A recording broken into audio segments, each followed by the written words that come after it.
बढ़ते गए 우리가 제 제색하며 전ፌ께서다 가랭에 도착 디케삽삽 대장기 주가인 따체디 빅밤네케 비게프 County General Hospital, Ohio. Just before midnight. The night shift always had a way of stretching time until it felt thin and brittle. The fluorescent lights hummed softly above the hallway, washing everything in a pale, tired glow. Laura Miles stood behind the nurse's station, rubbing the ache out of her wrist, while glancing at the clock for what felt like the 100th time 12 hours down, one more to go. Outside, snow fell in slow, patient sheets, blanketing the parking lot and muffling the world beyond the glass doors inside. The hospital breathed its usual late-night rhythm, monitors beeping, carts rolling, the low murmur of voices that never quite rose above exhaustion. Laura wasn't thinking about heroism or fate or anything poetic like that. She was thinking about her empty apartment, the microwave dinner waiting in her freezer, and the quiet that came with living alone at 43. She told herself she liked that quiet most nights. She almost believed it. Almost done, she muttered to herself, stacking charts. That was when the automatic doors at the far end of the lobby slid open with a hiss. Laura barely looked up at first. She expected an EMT, maybe a late walk-in with chest pain or a busted ankle from slipping on the ice.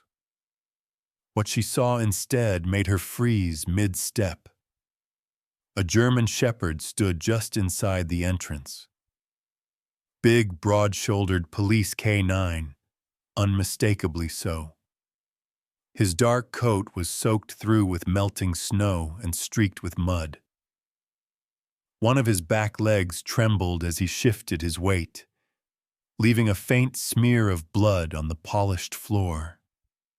His chest rose and fell hard, breath coming in rough pulls, fogging the air in front of his muzzle.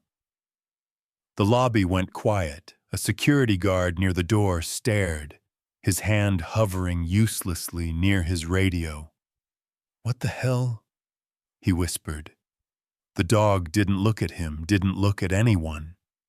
His eyes, red-rimmed, exhausted, painfully focused, lifted and scanned the room like he was taking inventory, as if he were checking boxes only he could see. Laura felt something tighten in her chest. This wasn't a stray that had wandered in from the cold. This wasn't panic or confusion in the animal's posture. There was purpose there. Discipline, training carved so deep it had outlasted pain, blood, and instinct. The dog took one step forward, then another. Each paw landed carefully, deliberately, as though he were afraid of missing something important. Blood dotted the floor behind him, faint but unmistakable. Somewhere down the hall, a monitor beeped faster, then settled again. "Ma'am," the guard said, finally finding his voice. "We can't—" "Wait," Laura cut in, surprising herself. The word came out sharper than she intended. She stepped around the desk, her shoes squeaking softly on the linoleum. The dog paused, ears twitching, but he didn't bare his teeth or growl. He simply watched her, eyes dark and alert. "You're hurt," she said quietly, more to herself than to him. The shepherd lowered his head for half a second, then lifted it again and moved past her, straight down the main corridor. Laura's stomach dropped. She followed at a distance. Heart pounding harder with every step, the dog didn't hurry. He didn't hesitate. He walked as if he had memorized this path already, as if he'd been here 100 times in another life at the intersection near the trauma wing. He slowed. He lifted his nose and drew in a long breath, then he turned left. Laura stopped cold, that hallway led to surgery 2 or 3.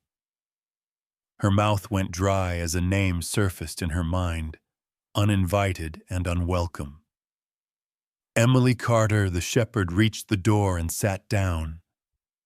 He didn't scratch, didn't whine, didn't bark.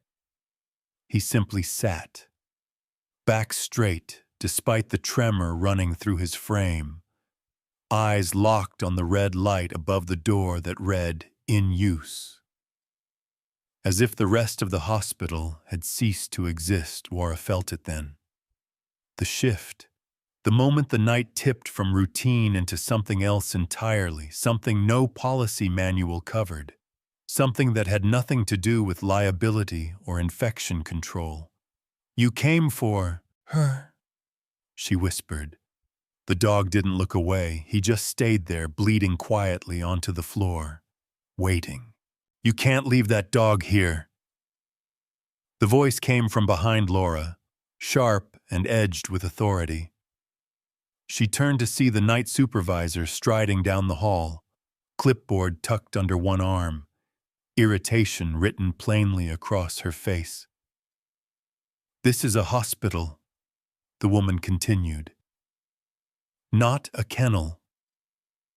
Laura glanced back at the German shepherd. He hadn't moved. His body was rigid with effort now, sides pulling in and out as he breathed. But his gaze stayed fixed on the surgery doors like they were the only thing holding him upright. "He's injured," Laura said, "and he knows exactly where he is."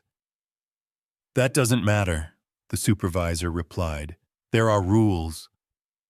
"There are people behind that door," Laura shot back, surprising herself again. She lowered her voice. "One of them is his handler."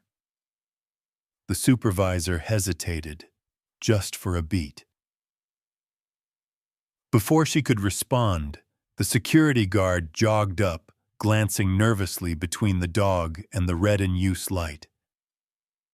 "We've got cameras picking this up," he said. "If administration sees—" The dog shifted. Not much.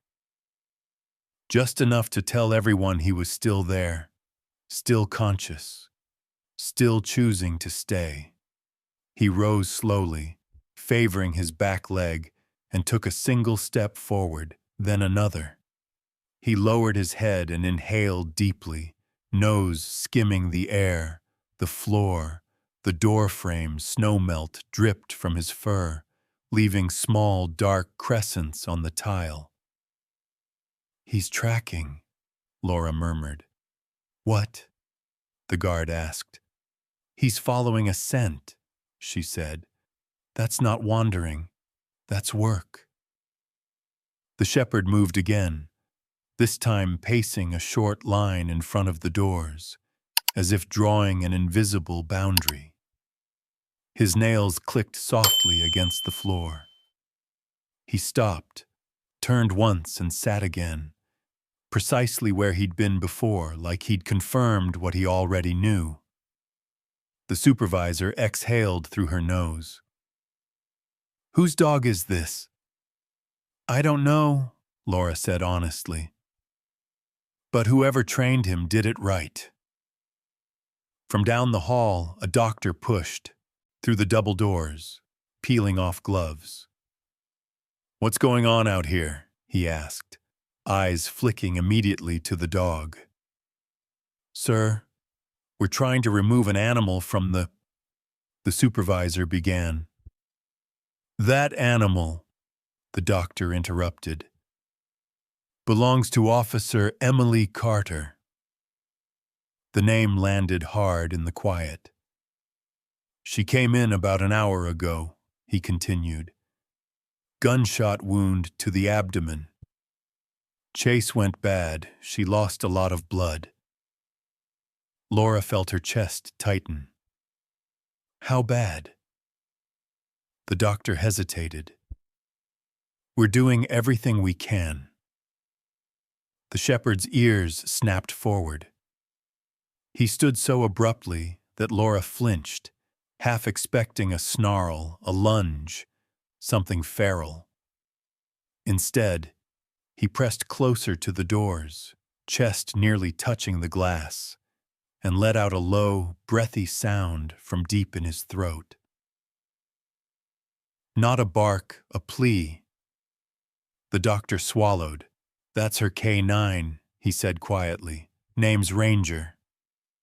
"Ranger," Laura repeated. The dog didn't look at her, but his tail moved once, a slow, tired sweep against the floor. The supervisor closed her eyes for a moment, as if doing mental math. Liability, policy, risk assessments that probably came with a decent health insurance plan and a binder full of legal disclaimers. When she opened them again, her voice was lower. 10 minutes, she said, until animal control gets here. Laura's heart sank. Ranger didn't move minutes, stretched thin.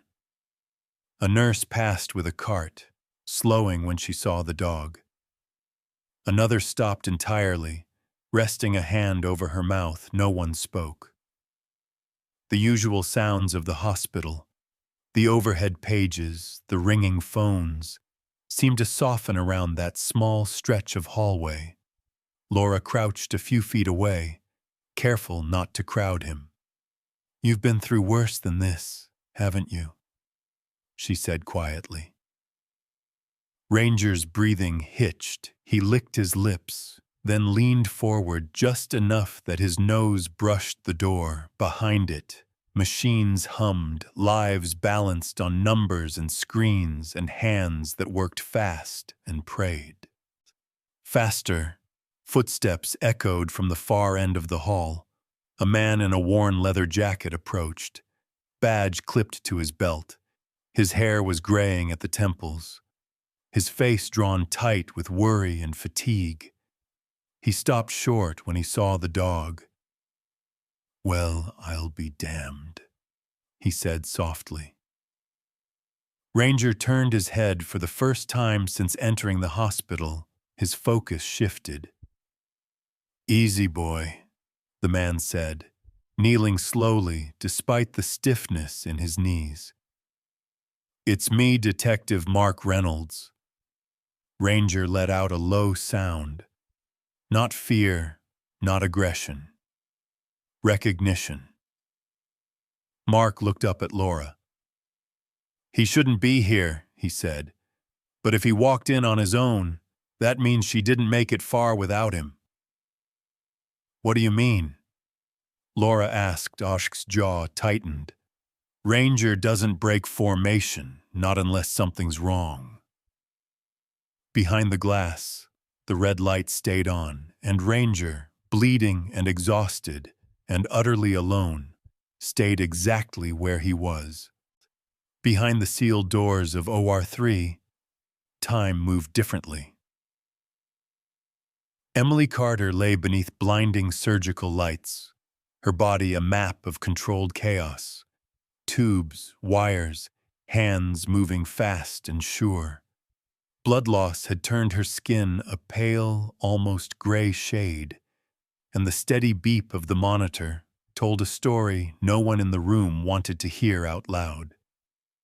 Every number mattered, every second counted. "Pressure's dropping," the anesthesiologist said. "Give me another unit," the surgeon replied without looking up. His voice was calm, trained, calm, the kind that came from years of standing between people and the edge. Emily didn't know any of that. She floated somewhere far away, caught between pain and memory. Sirens echoed in her head, snow whipping across the road. The sudden flash of movement in the trees, she remembered shouting, no, commanding, her voice sharp with urgency. "Ranger, stay!" Then the sound of the shot outside the room, Ranger pressed closer to the glass. His nose fogged the surface as he breathed. Slow and heavy, the smell of antiseptic burned his senses, clashing with the one thing he was looking for. The familiar mix of leather, sweat, and gun oil that meant Emily. His ears flicked every time footsteps passed, every time a cart rattled by Laura stood nearby, arms folded tight against herself. "She used to come in here sometimes," she said quietly to Mark Reynolds. "Routine stuff, stitches, broken ribs. She always joked that she trusted this place more than most people." Mark nodded, eyes never leaving the dog. "She didn't trust easy." "She must have trusted him," Laura said, nodding toward Ranger. Mark's mouth twitched, but it wasn't quite a smile. "That dog's the reason she's still breathing half the time. They're different, those two." Ranger shifted suddenly, letting out a short, sharp whine before he could stop himself.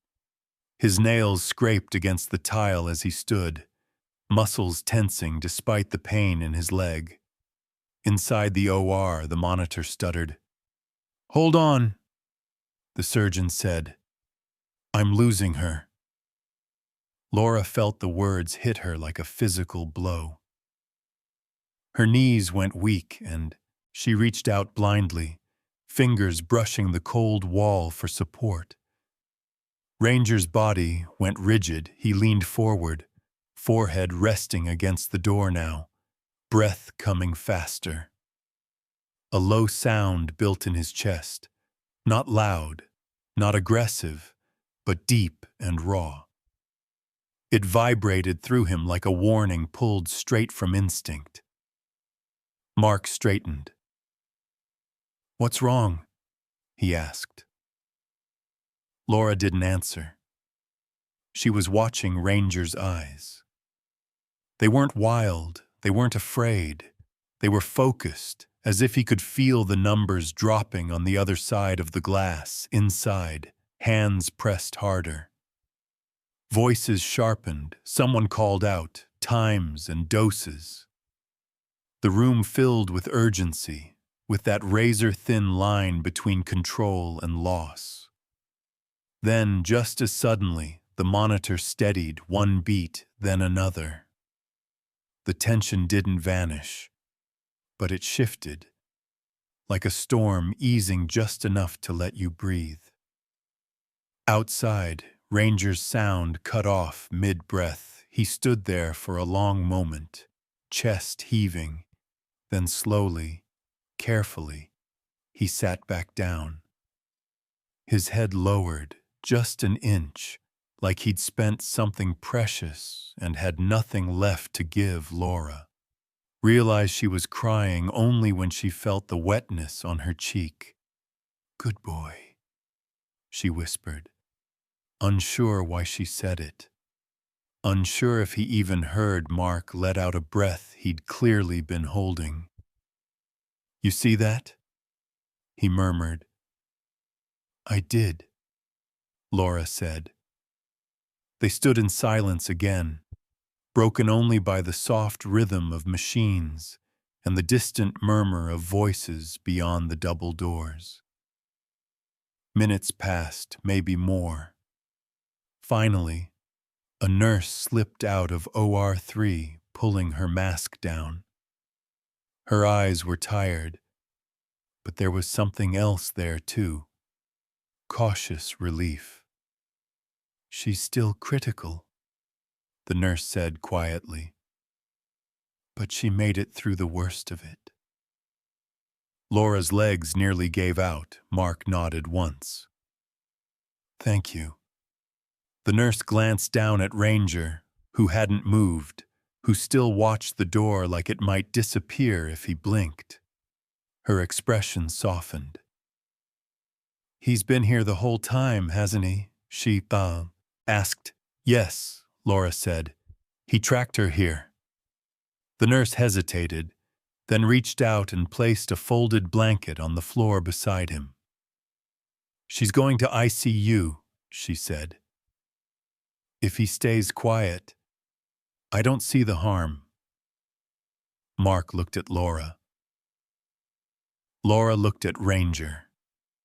Ranger didn't look back. He simply waited.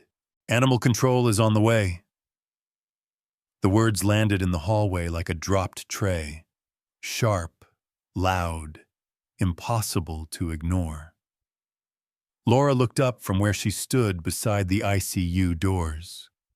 The night supervisor was back, arms crossed now, posture stiff with the kind of authority that came from policies, not people. Her badge caught the fluorescent light every time she shifted, as if reminding everyone exactly who she was supposed to be. We've already bent the rules, the supervisor said. This can't go any further. Ranger lay on the floor just outside the unit, his body angled toward the glass wall where Emily had been wheeled in minutes earlier.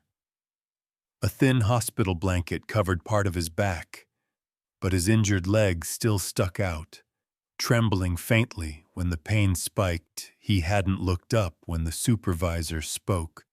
He hadn't moved at all. Mark Reynolds straightened beside Laura. He's not causing a problem. He's an unregistered animal in a critical care area, the supervisor snapped back. If something happens, if someone gets bitten, if infection control walks through, this turns into a legal nightmare. Liability lawsuits don't care about good intentions.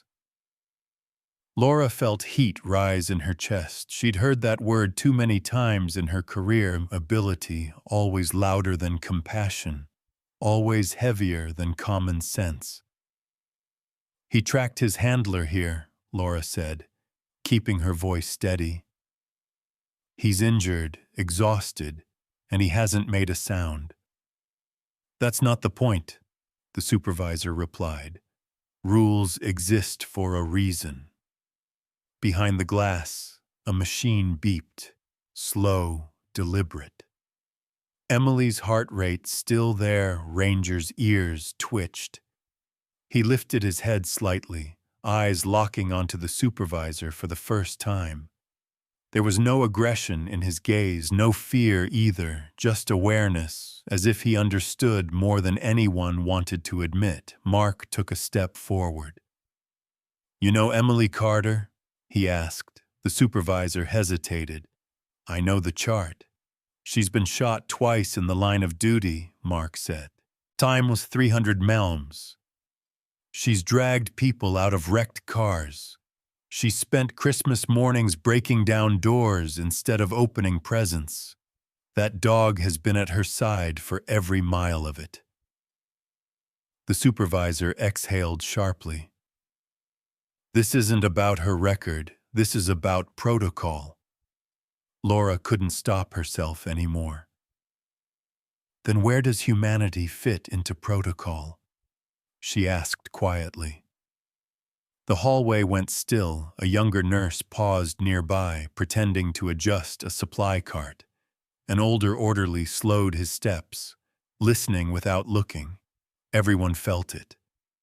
The invisible line being drawn between what was allowed and what was right. Ranger shifted again. Struggling to his feet, he took 2 unsteady steps toward the ICU door, then stopped, body swaying. Laura's breath caught. She moved instinctively, reaching out. But he steadied himself on his own. He pressed his nose to the glass. Inside, Emily lay motionless beneath the dim ICU lights. Tubes ran from her arms, a ventilator rising and falling with mechanical patience. Her face was slack with exhaustion, but the monitor beside her blinked steady green numbers into the dark. Ranger let out a soft sound. Not a bark, not a whine, a breath. The supervisor's jaw tightened. She looked away first. Animal control will be here in 5 minutes, she said, her voice lower now.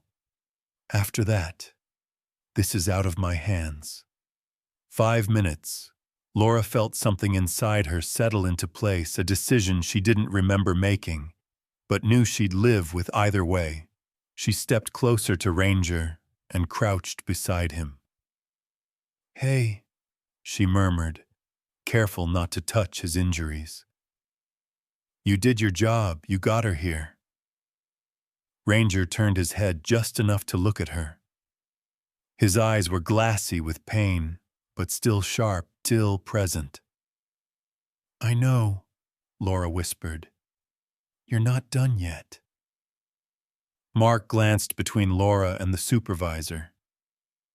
If you remove him now, he said, and something happens to her, you'll live with that.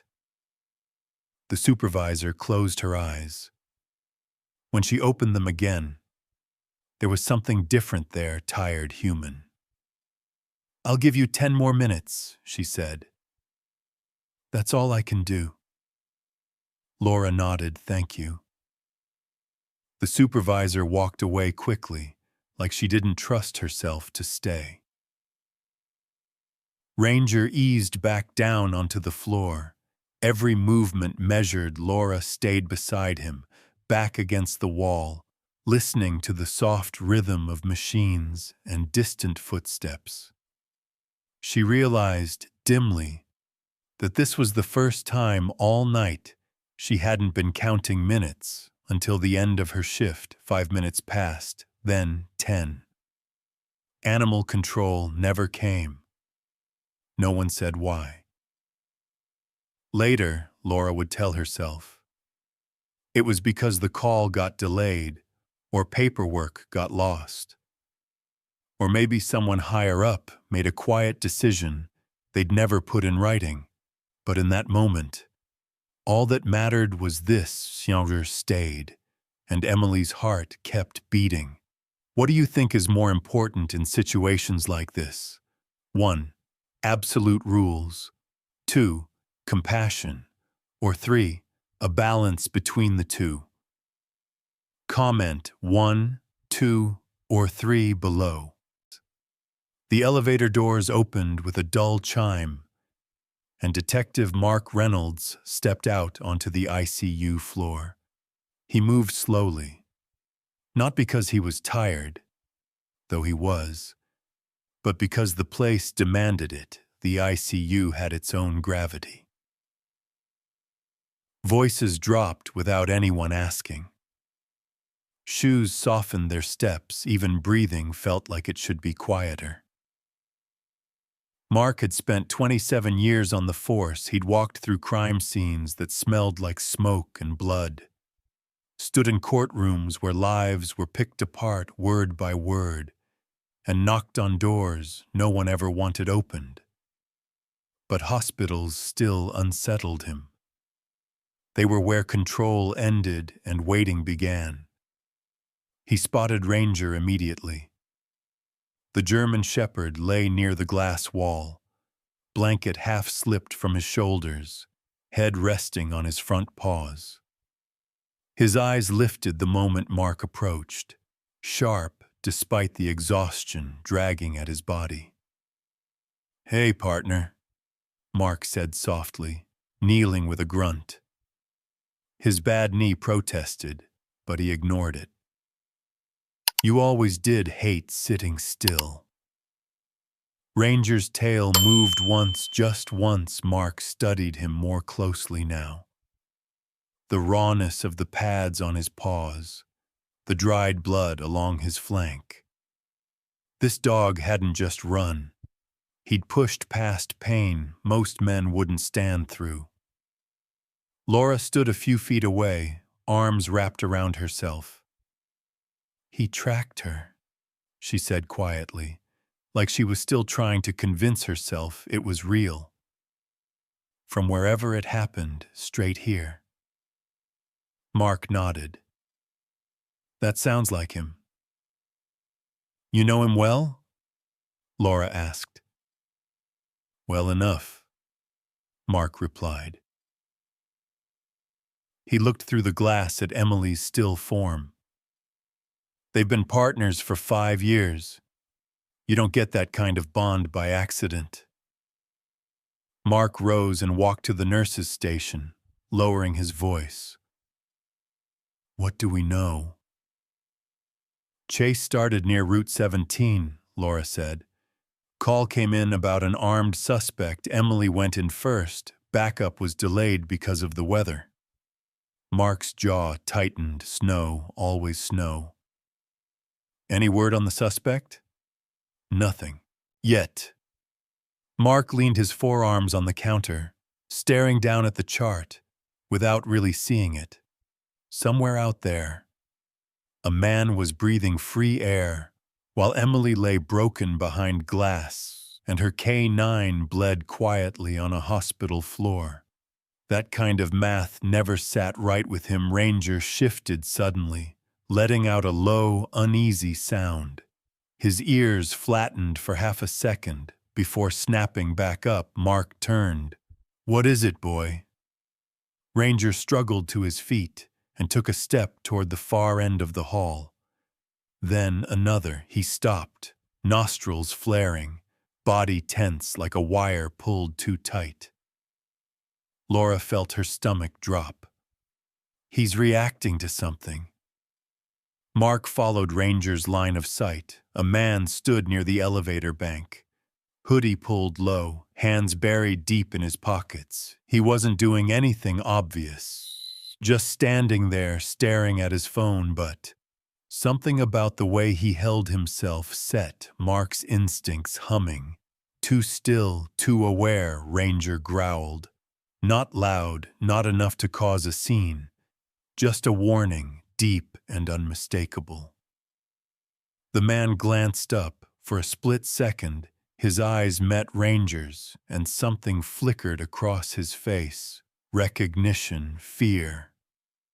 The man turned away too quickly and stepped back into the elevator just as the doors slid shut. Mark was already moving. Laura, stay here, he said, pulling his badge free. Call security now. The elevator dinged, doors closed. Damn it, Mark muttered.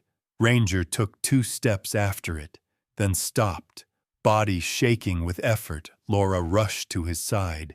Easy, she whispered. Easy. Mark cursed under his breath. That look. He'd seen it before. The look of someone who thought they'd gotten away clean and suddenly realized they hadn't. He knows him, Laura said, voice barely audible. Mark nodded grimly. Yeah, and that means this isn't over. Ranger eased back down, but he didn't. Relax. His eyes stayed locked on the elevator numbers as they ticked downward. Outside, snow continued to fall, covering tracks, blurring edges, hiding truths. Inside County General, a wounded K9 and a man who knew better than to ignore instincts waited in the quiet, expensive stillness of modern medicine, where lives were saved, lost, and sometimes followed all the way to the door. Time didn't pass in the ICU. It pressed, the clock on the wall ticked forward. But nothing about the room felt like movement. Machines breathed for Emily, lights stayed dim. The smell of antiseptic clung to everything, sharp and clean and unforgiving. Outside the glass, Ranger lay curled on his side, his chest rising unevenly, each breath a small effort he refused to complain about. Laura checked the monitors again, though she already knew the numbers by heart. Stable didn't mean safe. It only meant not lost yet. You should sit, Mark Reynolds said quietly, leaning against the opposite wall. He hadn't left since the elevator incident. His phone buzzed now and then with updates from patrol. Nothing solid, nothing useful. Snow was slowing everything. It always did. I'm fine, Laura replied. Though her legs said otherwise, Ranger stirred at the sound of Mark's voice. One ear lifted, his eyes opened just enough to check the glass. Then Laura, then the hallway beyond. Satisfied, for the moment, he lowered his head again. He hasn't slept, Laura said. Mark shook his head. Neither did Emily. Most nights. Double shifts, paperwork, court dates. She used to say sleep was for people with backup. Laura allowed herself a faint, tired smile. Sounds about right. A nurse approached with a small stainless steel bowl of water and set it a few feet from Ranger. Just in case, she whispered. Ranger didn't touch it. His gaze stayed fixed on Emily. Hours blurred together, staff changed. The night supervisor disappeared. Daylight crept in through the narrow windows at the end of the hall, turning the snow outside into a flat, endless white. The world kept going, indifferent to the battle being fought in a single room inside ICU. Emily's vitals wavered. Not enough to trigger alarms, enough to make everyone hold their breath. Ranger felt it before anyone spoke. He lifted his head, muscles tensing beneath the blanket. His ears angled forward, catching sounds humans filtered out. The subtle change in machine rhythm. The barely perceptible shift in the room's energy, Laura noticed immediately. What is it, boy? Ranger stood, unsteady but determined. He took one step toward the glass, then another. His breathing quickened. A low whine slipped out of him before he could stop it. Inside, Emily's heart rate spiked. Damn it, Laura muttered, already moving. She signaled for the on-call physician, her voice calm despite the tightening in her chest. I need eyes in here. Ranger pressed his nose to the glass again, leaving a foggy circle that faded almost as soon as it appeared. His body trembled, not with fear, but restraint. Like everything in him wanted to do something, and there was nowhere for that energy to go. Mark straightened. Easy, he said softly. She's still with us. Ranger didn't look at him. Seconds stretched, a minute, two, then the monitor settled. The numbers smoothed out, reluctant but steady. Laura exhaled a breath she hadn't realized she was holding. Her hands shook as she adjusted the IV pump. Okay, she whispered. Okay. Outside, Ranger sank back down, his strength draining all at once. His head dropped to the floor with a soft thud. That dog's reading the room like a damn EKG, Mark said quietly. Laura glanced at him. You believe that? Mark met her eyes. After everything I've seen, I believe he's the only one here who's never lied. They stood there in silence, the kind that felt heavy but necessary. Somewhere down the hall, a television murmured about weather delays and insurance claims and legal liability, words that belonged to a world far away from this one. Here, the stakes were simpler. Live stay, wait. Laura slid down the wall until she was sitting on the floor beside Ranger. She didn't touch him at first, just stayed close enough that he knew he wasn't alone. You know, she said quietly, people think hospitals are where hope lives, but most nights, it's just where fear goes to hide. Ranger shifted, his flank brushing her knee. Laura rested her hand there at last, light and careful. You're doing good, she whispered. So is she. Ranger's eyes closed, just for a moment, but his ears stayed alert. The surgeon didn't come out right away. That was how Laura knew something was wrong. She stood at the threshold of the ICU bay, hands clasped so tightly her fingers ached, watching the door at the far end of the corridor. Usually, when things stabilized, someone said so, a nod, a word, anything. This time there was only silence, and the sound of machines doing the work bodies couldn't. Mark Reynolds checked his watch, then put his phone away without looking at it. "Too quiet," he murmured. Ranger felt it too. He had been lying still for nearly an hour, eyes half closed, conserving what little strength he had left. Now he lifted his head, ears angling forward, muscles tensing beneath the blanket. His breathing grew shallow, faster. A faint tremor ran through his injured leg. Laura noticed immediately. "Hey," she whispered, "what do you hear?" Ranger stood. It took effort. His back leg nearly buckled before he caught himself. He swayed, then steadied, eyes locked on the ICU room where Emily lay. The monitor inside began to beep faster. Not an alarm yet, but close enough to make Laura's heart stutter. Inside, a nurse spoke sharply. Another voice answered. Hands moved faster. "Pressure's dropping," someone said. Laura's mouth went dry. Ranger took 2 unsteady steps forward and stopped, chest heaving. A sound rose in his throat, low and raw, vibrating through his body. It wasn't loud enough to echo down the hall, but it carried weight, like a warning meant for the universe itself. Mark straightened. That's not good. The ICU doors opened at last, and the surgeon stepped out, pulling off his cap. His face was drawn, eyes shadowed with fatigue. He didn't sugarcoat it. "She's crashing," he said quietly. "We're doing everything we can.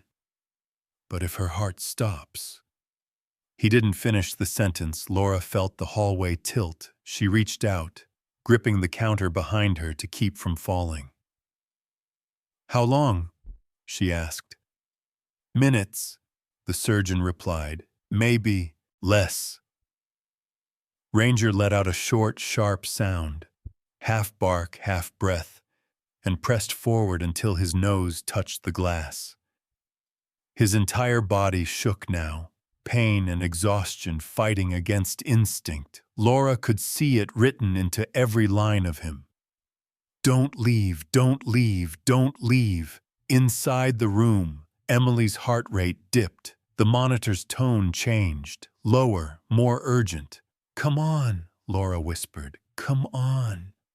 She didn't know who she was talking to anymore. Ranger's growl deepened, rising from somewhere primal. It wasn't anger, it was refusal, a declaration pulled from a place no training manual could reach. Mark glanced at the surgeon. "He's reacting to the numbers," he said. "Same as before." The surgeon hesitated, just a fraction of a second. "I don't believe in superstition," he said. "Neither do I," Mark replied. "But I believe in patterns." Inside, a nurse called out a time. Another voice answered. Someone started compressions. Laura covered her mouth, tears slipping free despite her effort to stop them. "She can't be done," she said hoarsely. "Not like this." Ranger's front paws slid against the floor as he leaned into the glass, breath fogging it over and over. His ears were flat now, his eyes wide and unblinking. Then, just when the sound of the monitor edged towards something unbearable, It steadied one beat another. A third, the room seemed to exhale. Inside, hands slowed. Voices dropped from urgency to focus. The surgeon closed his eyes for a moment, then opened them again. "We've got her," he said quietly. "For now." Laura sank against the wall, knees giving out at last. She laughed once, a broken sound that turned into a sob. She didn't bother hiding. Outside the glass, Ranger's body gave up all at once. He lowered himself carefully to the floor and lay still, chest rising and falling in ragged but steady breaths. His head rested on his paws, eyes fixed on Emily until the last possible second. Then, finally, they closed. Mark let out a long breath. "Hell of a partner," he said softly. Laura wiped her face. "They saved each other," she replied. The surgeon nodded once. "She's not out of danger, but she fought back."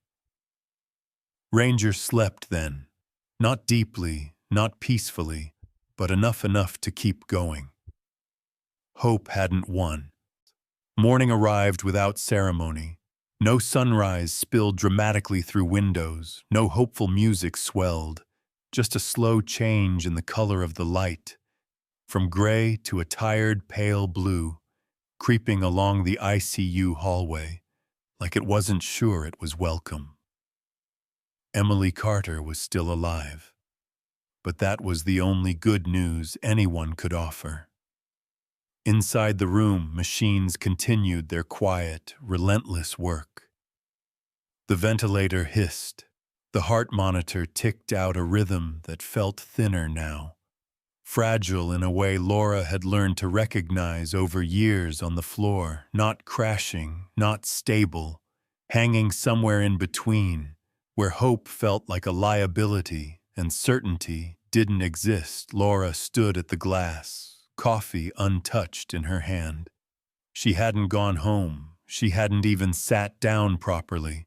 Her reflection stared back at her, eyes red, hair pulled back too tight.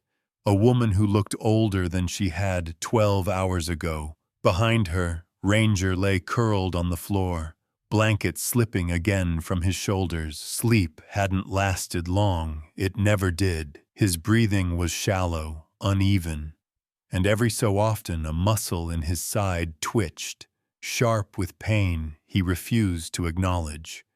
Mark Reynolds checked his phone, then put it away. "Still no word on the suspect," he said quietly. "Weather's slowing everything down. Roads are a mess." Laura nodded, though her attention never left Emily. Figures. Ranger stirred, his head lifted slowly, one ear twitched, then the other.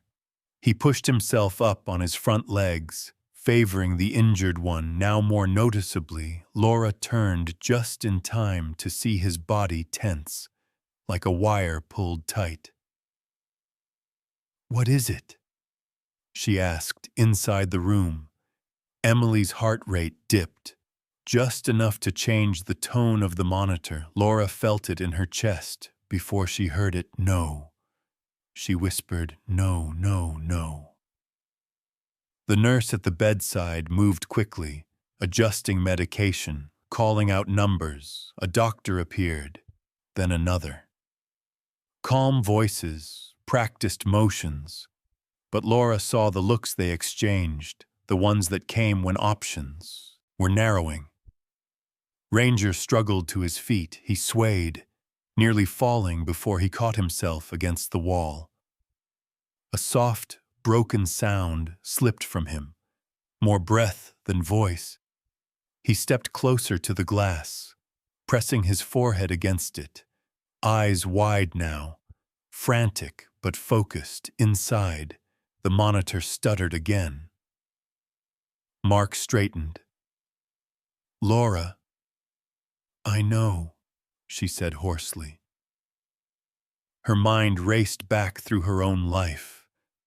through the quiet apartment and the years she'd spent pretending solitude was a choice instead of a shield. She thought about all the people who'd come through this hospital alone. All the moments where no one had been waiting. Emily couldn't be one of them. Ranger's breathing grew faster. His legs shook violently now, pain and exhaustion finally demanding payment. Still, he didn't back away. He stayed planted, like he could anchor her there through sheer will. The doctor stepped out of the room, pulling off his gloves. His face told the truth before his mouth did. "We're losing ground," he said. "Her body's tired if she goes into full arrest again." He didn't finish. Laura felt the floor drop out beneath her. Wanger let out a low, desperate sound that cut through the hallway, not loud, not aggressive, just raw, honest. The sound of something that refused to let go even when it should. Mark swallowed hard. "That dog knows," he said quietly. "I know," Laura replied. Inside the room, hands moved faster. The monitor dipped again. This time it didn't recover right away. Laura pressed her palm to the glass, tears blurring her vision. "Emily," she whispered, "you don't get to quit, not with him out here." Ranger's body trembled violently. He leaned harder into the door, claws scraping softly against the tile. His breath came in harsh gasps now, each one an effort. For a terrifying second, Laura thought he might collapse. Then, barely audible beneath the machines, Emily's heart found its rhythm again, slow, uneven, but there. A nurse exhaled sharply. "She's holding," she said. The doctor nodded once. "For now." Outside, Ranger's legs gave out. He slid down the wall and lay on his side, chest heaving, eyes still locked on Emily even as pain racked his body. Laura dropped to her knees beside him, not caring who saw. "You did it," she whispered, voice breaking. "You're still doing it."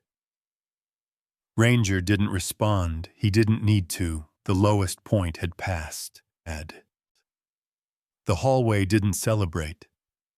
There was no applause, no relieved laughter.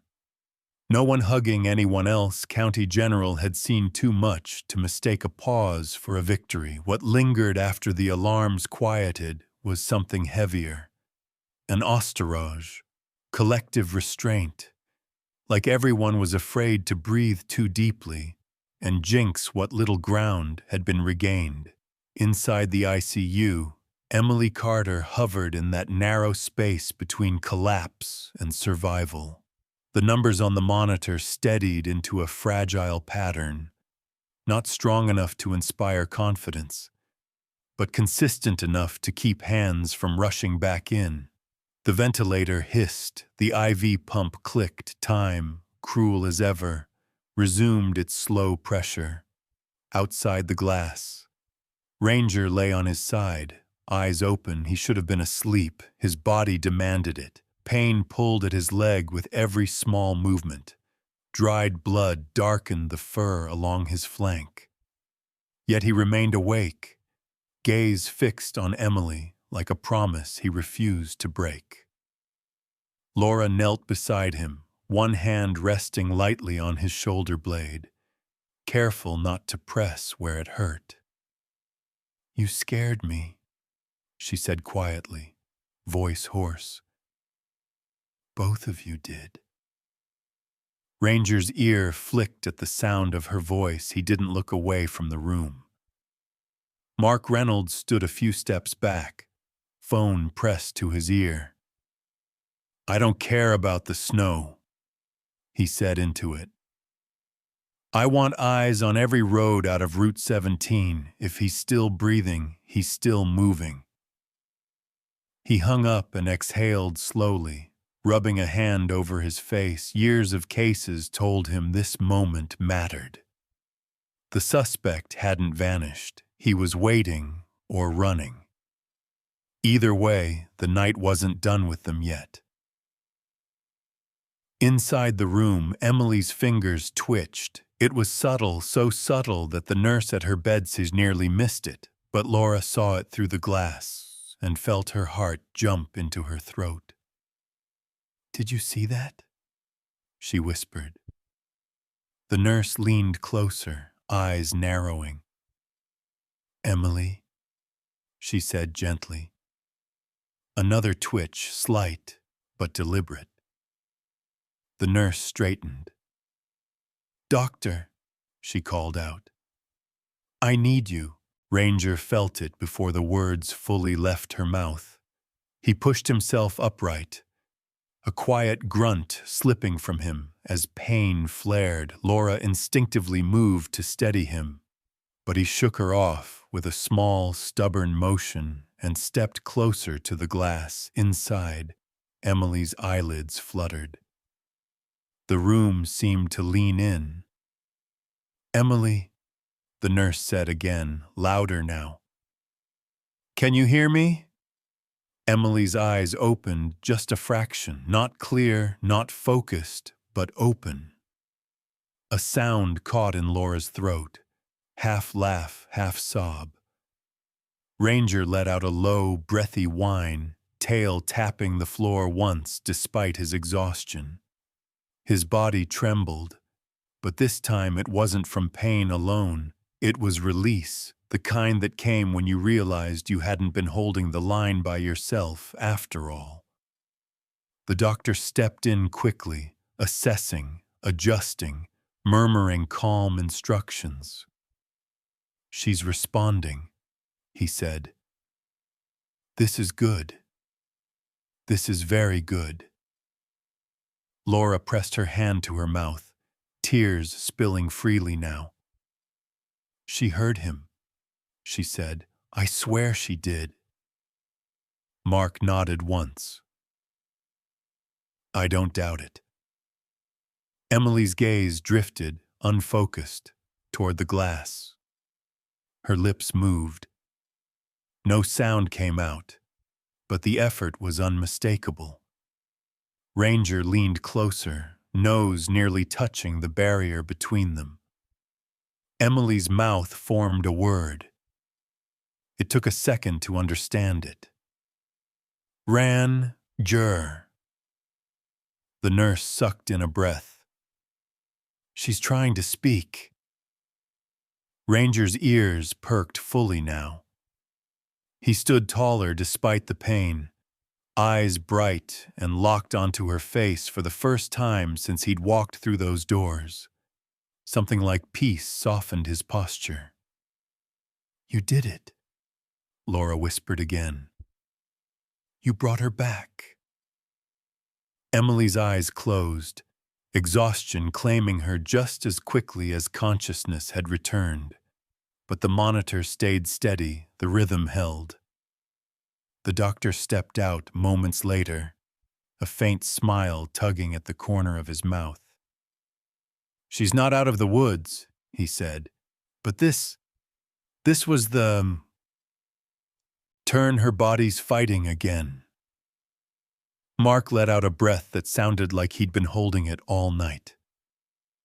"That dog didn't leave her side," he said quietly. Doctor glanced at Ranger, then back at Laura. "Seems like she'd be pretty upset if someone tried to separate them now." Laura smiled through tears. "You have no idea." Ranger lowered himself back down, strength finally giving way now that the moment had passed. His eyes stayed on Emily, but they were softer this time, less desperate. For the first time since the night began, the balance shifted, not toward certainty, but toward hope. Dawn crept in quietly, like it didn't want credit. The narrow windows at the end of the ICU hall softened from black to steel blue, then to a pale winter gray. Snow still fell outside, thinner now, as if the storm had spent itself some time before morning and simply forgotten to stop inside County General. No one marked the change. There were no cheers, no victory laps.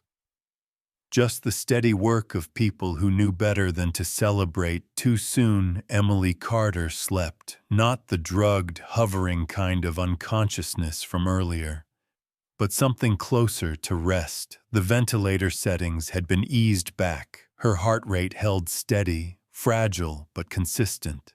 The doctor's words echoed in Laura's mind, the turn, and she clung to them like a promise she didn't dare repeat out loud. Ranger lay a few feet from the glass, stretched carefully on his side. Someone, Laura wasn't sure who, had replaced the thin blanket with a thicker one. His injured leg had been wrapped by a resident who worked fast and said little, hands gentle despite the hour Ranger had tolerated it without a sound. Eyes never leaving. Emily Mark Reynolds stood near the coffee machine, staring down into a paper cup like it might offer answers. "I called it in," he said quietly. "Officially, Emily's condition is improving. Unofficially, everyone's still holding their breath." Laura nodded. "That's how it always goes." The ICU nurse stepped out, lowering her voice. "She's stable enough to reduce sedation later today. We'll see how she responds." Laura felt her shoulders sag for the first time in hours. "Thank you." The nurse's gaze drifted to Ranger. "He hasn't moved all night, has he?" "No," Laura said. "He tracked her here and hasn't left since." The nurse smiled faintly. "Figures." Time passed in small, careful increments. A janitor polished the floor around Ranger without asking him to move. A physician paused mid-stride, then adjusted his path instead. No one spoke about rules or protocols or risk management. Not now, not when the quiet itself felt earned. Laura sank into a chair beside Ranger. Her legs ached. Her head throbbed. She thought about her empty apartment again. But this time it didn't feel like an escape. It felt far away, like another life. "You know," she murmured to Ranger, "people think hospitals are about medicine. But most of the time it's about waiting. Waiting and hoping your health insurance doesn't decide your fate before your body does." Ranger's ear flicked. He shifted just enough that his shoulder brushed her knee. Mark watched the interaction with something like awe. "You ever notice," he said, "how some partnerships don't need words?" Laura smiled without looking up. "I've noticed." Inside the room, Emily's fingers curled slightly, then relaxed. The monitor didn't react, no alarms, just a quiet, stubborn rhythm continuing on. The doctor returned mid-morning, sleeves rolled up, eyes tired but lighter. "She's doing what we hoped," he said. "Slow improvements. We'll know more after she wakes." "And him?" Laura asked, nodding toward Ranger. The doctor followed her gaze. "We'll have a vet take a look. He's lucky. Nothing life-threatening, needs rest." Laura let out a breath she'd been holding for hours. Good. Ranger opened his eyes then, as if on cue. He lifted his head, gaze going straight to Emily.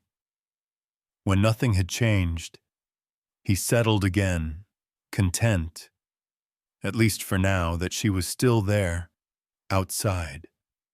The morning traffic picked up, phones rang, paperwork stacked.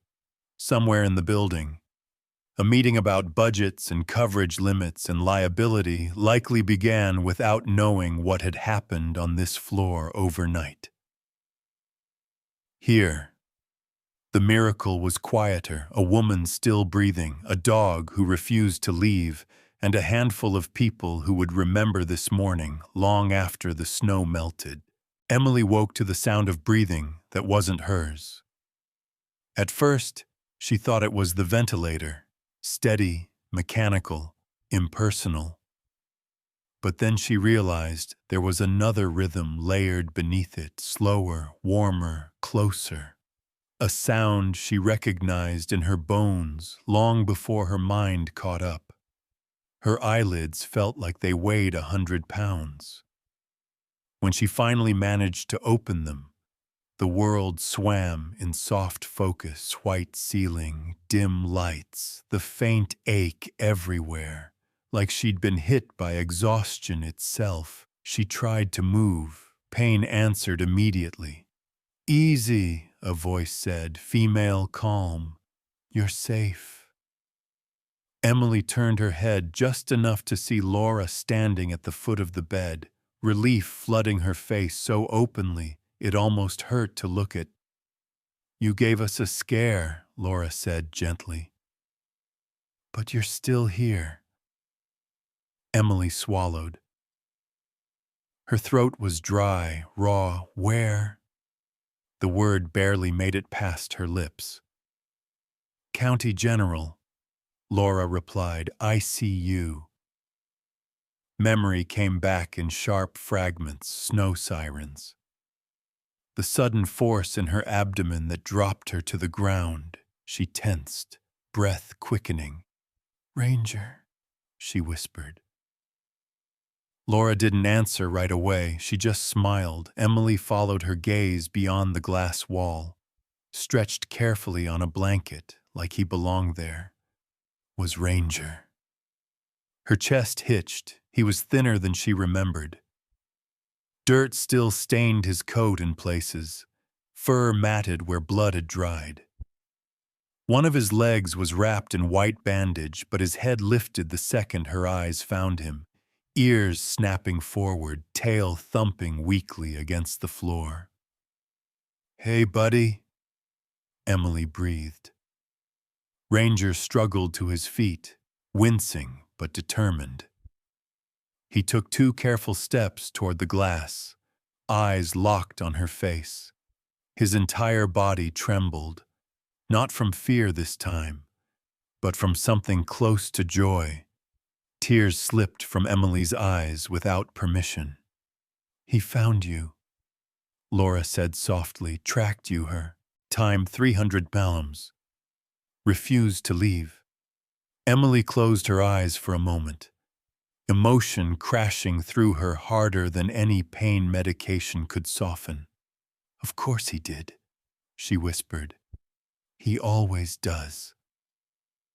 A nurse stepped in, checking vitals, smiling at the sight unfolding without comment. "You're doing well," she said, slow but steady. Emily nodded, barely listening. Her focus never left Ranger. "He hurt?" she asked. "Nothing life-threatening," Laura said. "A few days of rest, some veterinary care. He'll be fine." Emily let out a shaky breath. "Good." Laura hesitated, then added quietly, "Animal control tried to take him. Administration talked about liability, insurance, all of it, but no one had the heart." Emily managed a faint smile. "Guess my health insurance didn't cover separation anxiety." Laura laughed softly, wiping her eyes. Ranger sat back down, satisfied now that she was awake. He watched her like he always had, alert, protective, present. The world could fall apart again, and he'd still be there, ready.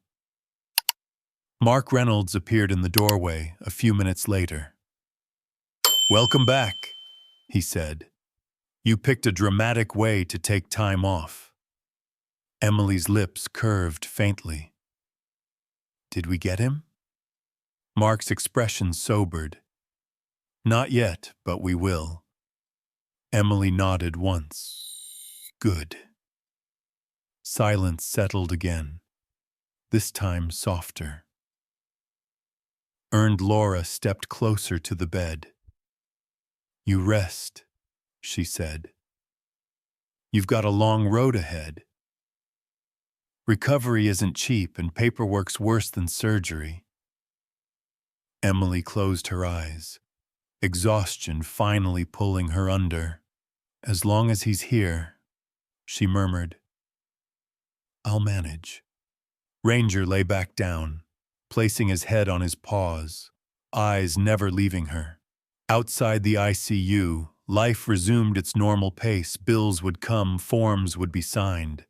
Decisions about coverage, costs, and responsibility would be argued over by people who hadn't stood in this hallway at 3 in the home. Morning. But for now, none of that mattered. A woman had woken up, a dog had kept his promise, and the bond between them, unwritten, unspoken, had survived another night. In your opinion, what helps people recover fastest after a traumatic event? 1. Medical care. 2. The presence of loved ones, or pets. Or 3. The belief that they haven't been abandoned. Comment 1, 2, or 3 below. Emily drifted in and out of sleep the way people did after nearly losing everything, never fully resting, never fully awake. Each time her eyes opened, she checked the same thing first. The glass wall, the space beyond it. Ranger was always there. Sometimes he was lying down, head on his paws, eyes half closed but alert. Other times he sat upright, ears forward, tracking every sound, every movement inside the ICU room like it mattered, like it was his job. Because to him it still was. Laura noticed the pattern long before anyone else said it out loud.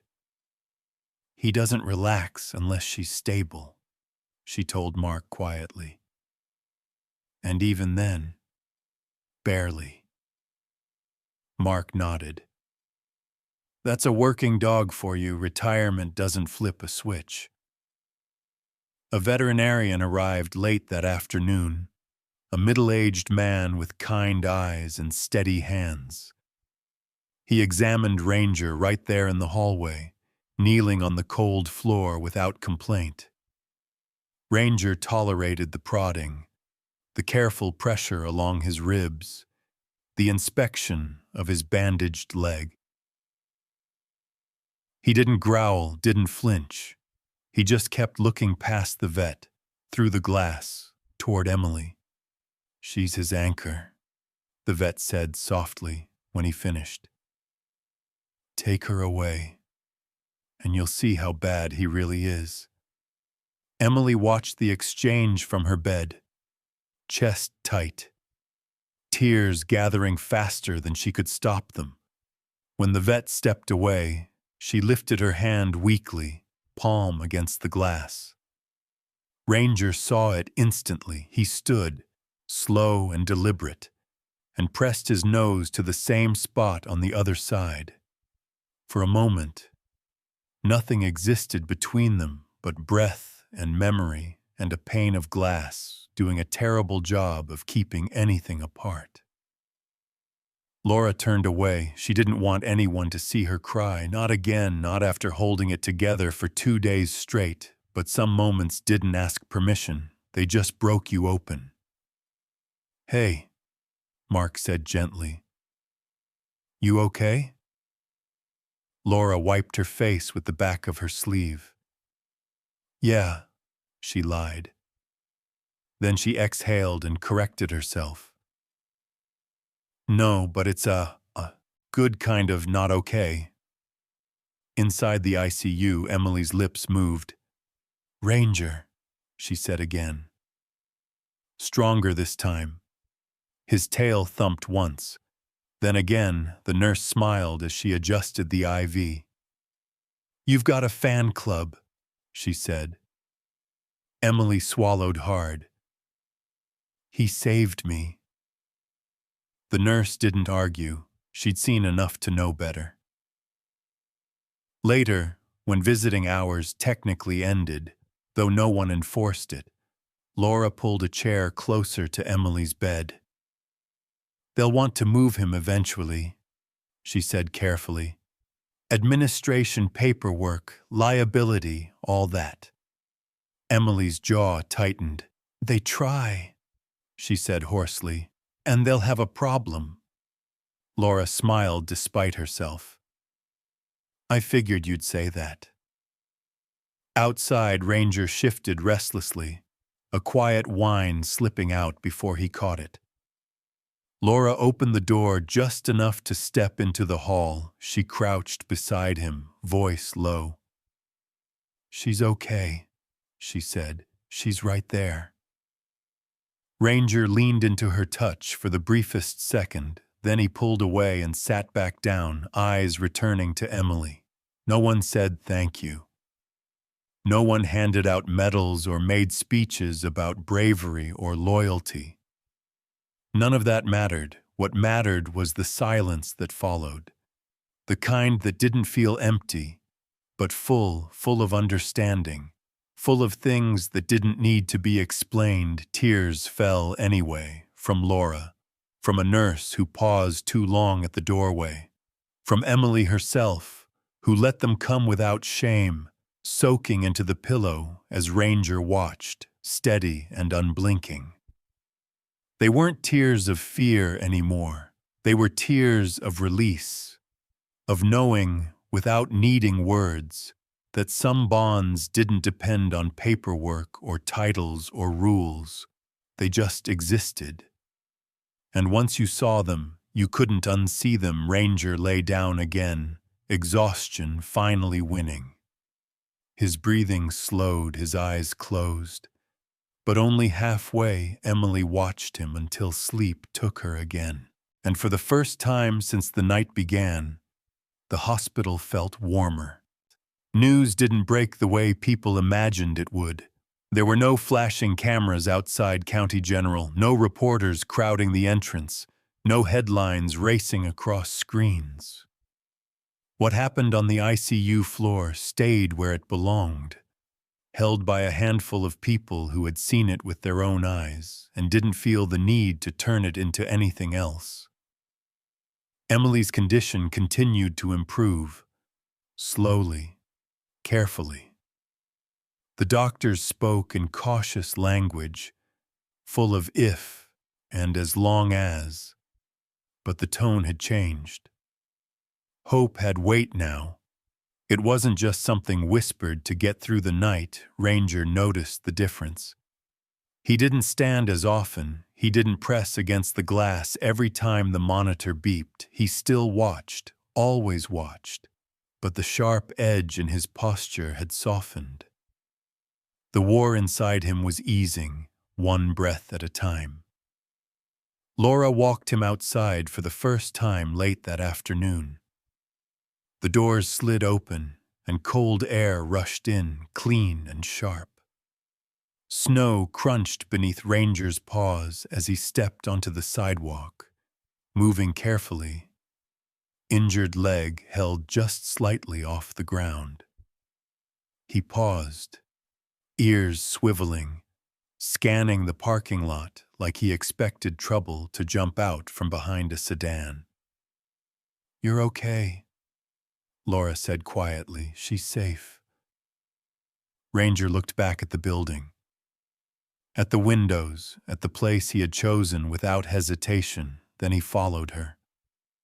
Mark Reynolds watched from a distance, hands in his coat pockets.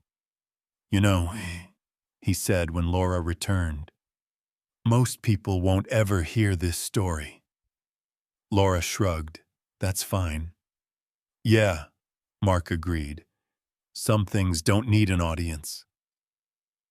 Inside, Emily woke again, more alert this time.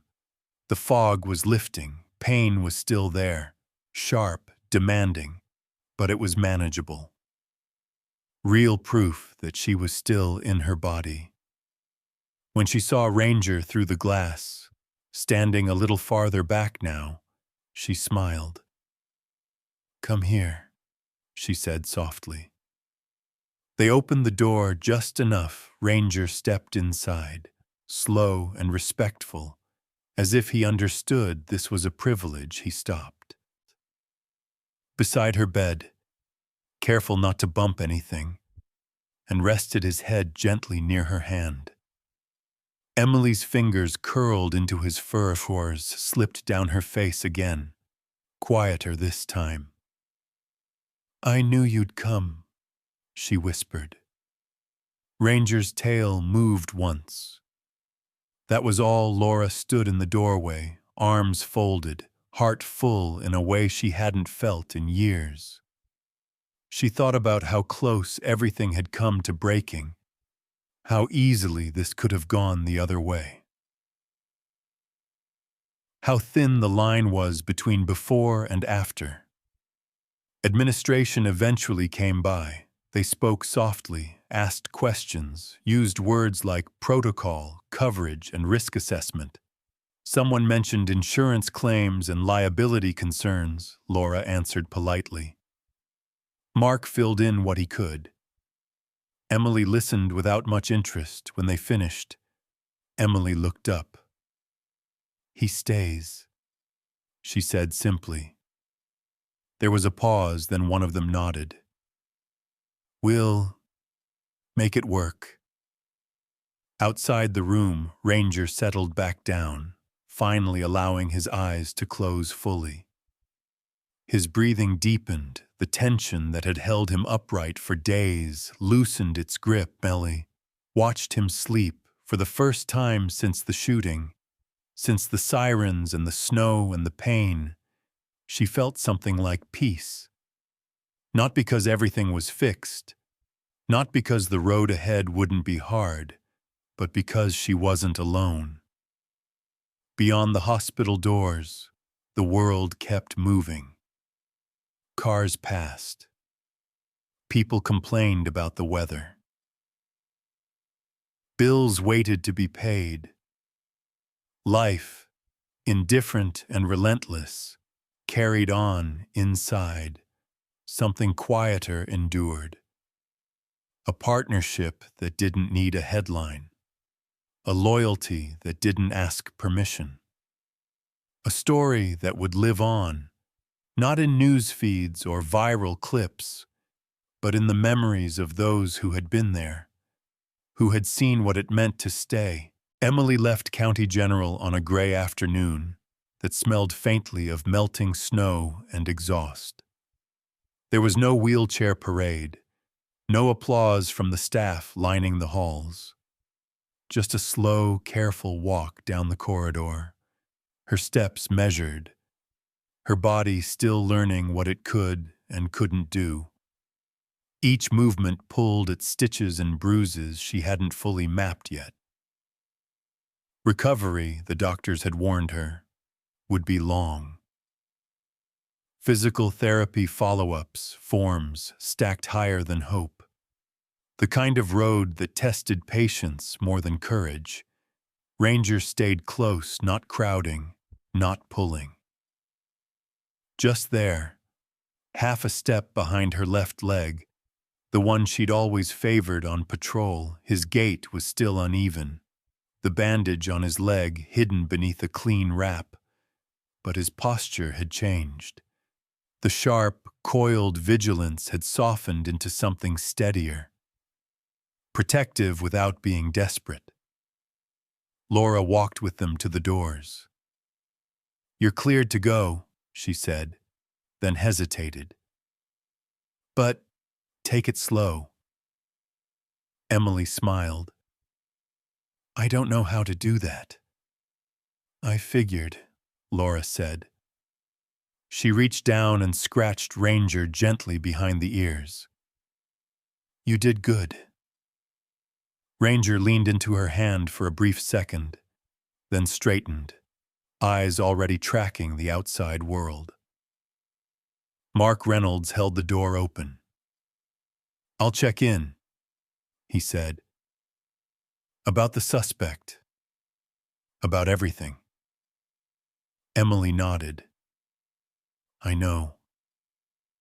The cold air hit her lungs as they stepped outside. Clean, sharp, real. The parking lot stretched wide and ordinary, the kind of place where nothing important was supposed to happen. Emily paused, taking it in, grounding herself.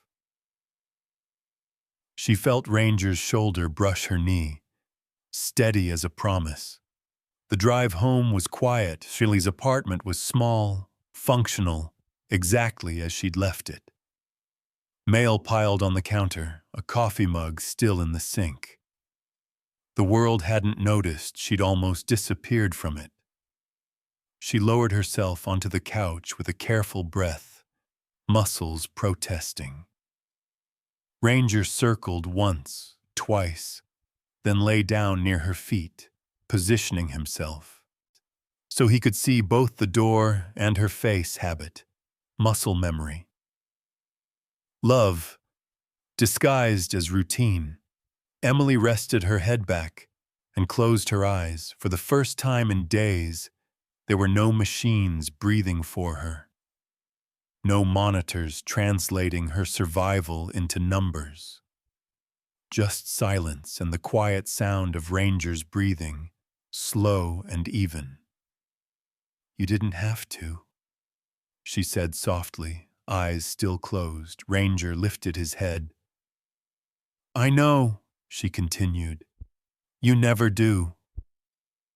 She thought about the chase, about the moment everything had gone wrong, about the cold ground and the blood, and the fear she'd pushed down, because there hadn't been time for it. She thought about waking up behind glass and seeing him there, injured, exhausted, waiting.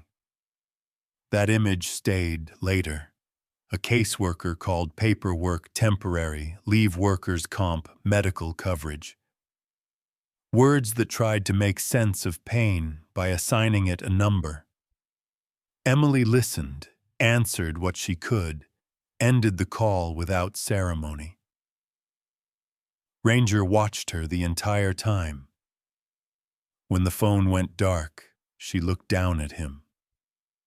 Guess we're both on desk duty for a while. His tail thumped once night came early. Emily managed a shower, each movement deliberate, careful not to rush. When she returned to the living room, Ranger had moved closer to the couch, head resting on the cushion like he belonged there. She sat beside him, fingers threading gently through his fur. Home, she murmured. Ranger sighed, a deep sound that seemed to empty something heavy from his chest. His eyes closed, fully. This time Emily stayed awake a little longer, listening to the building settle, to the distant hum of traffic, to the steady, familiar rhythm at her side. She thought about how close she'd come to not making it back here, about how many people never did. The way back, she realized, wasn't about distance. It was about who walked it with you. The house settled into its own rhythm after midnight. Pipes clicked softly in the walls. The refrigerator hummed somewhere outside. A car passed, tires hissing over wet pavement. Emily lay awake on the couch, blanket pulled up to her chest. The ache in her body dull but constant. A reminder that survival had a price, and recovery would collect it slowly. Ranger slept at her feet, not curled tight the way he had in the hospital, not coiled with readiness. He was stretched out now, relaxed in a way she hadn't seen since before the shooting. His breathing was deep and even, chest rising and falling with quiet certainty. Every so often, his tail twitched, chasing something in a dream she didn't need to interrupt. Emily watched him and thought about the night he had tracked her into the hospital. She remembered the snow in her lungs, the fear she hadn't let herself feel, the certainty, sharp and sudden, that she might not get back up again. She remembered waking behind glass and seeing him there, injured, stubborn, waiting like the world depended on it. In some ways, it had. The next weeks came with their own challenges. Physical therapy appointments, follow-ups, forms that asked her to measure pain on a scale that felt laughably small. Conversations about duty status, benefits, and timelines that tried to turn survival into a spreadsheet. Health insurance covered most of it. The rest came out of patience and grit. Ranger healed alongside her. His limp faded day by day, the bandages came off. The vet cleared him for short walks, then longer ones.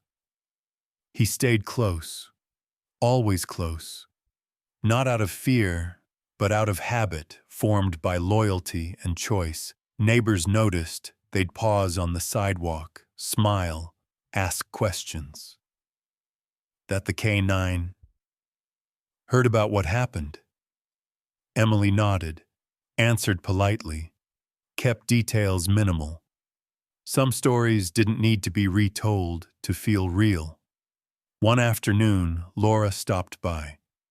She stood in the doorway for a moment, taking it in. The couch, the sunlight spilling across the floor, Ranger lifting his head at the sound of her voice. "You look steady." "She," said Emily, smiled.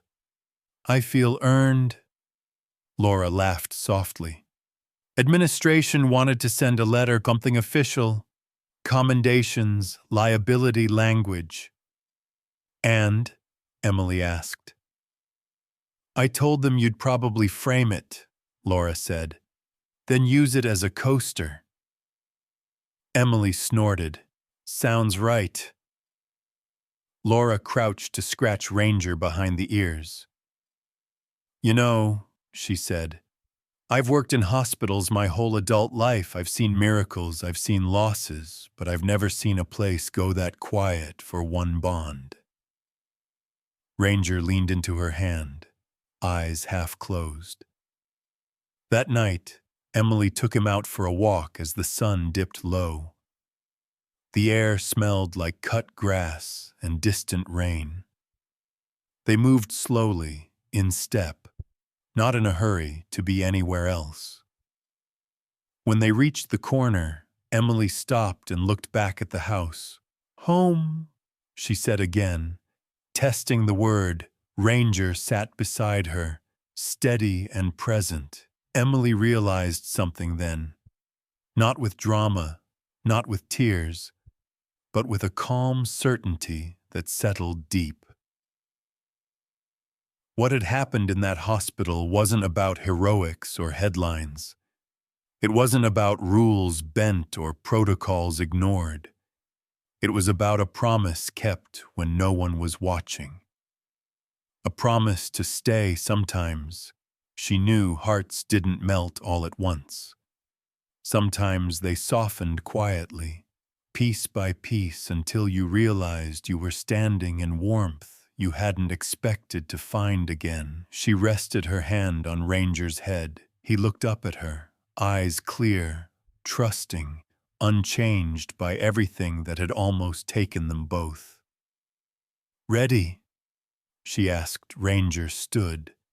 They walked on together, down the block, into an ordinary evening that felt anything but small, and somewhere, far behind them, the echo of a hospital hallway faded, not as a place of fear, but as the place where loyalty had spoken louder than anything else.